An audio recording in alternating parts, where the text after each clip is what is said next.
The overwhelming majority of Americans, 79%, say that the President of the United States should get the approval of Congress before sending U.S. armed forces into action outside the U.S.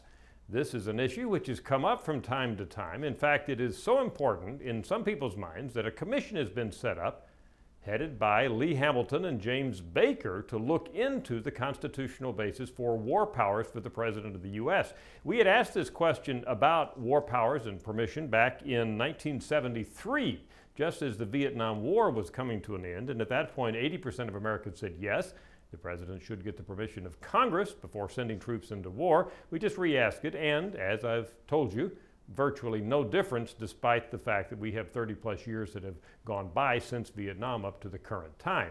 We did follow up and ask Americans about some specific scenarios, whether or not the President should get permission of Congress in these scenarios to send troops into action.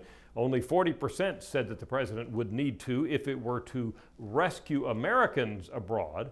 In other words, the majority of Americans say yes, the President could move without permission if it was that kind of emergency. What about the situation if the U.S. were attacked?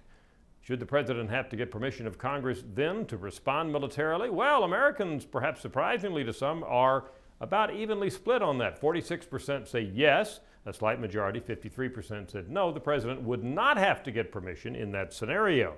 One of the scenarios is not too distant from what's been discussed considering Iran and its nuclear weapons. If the President wanted to use Air Force or Navy planes to bomb suspected terrorists, should he have to get permission of Congress? What do Americans say in that situation? 70% say yes.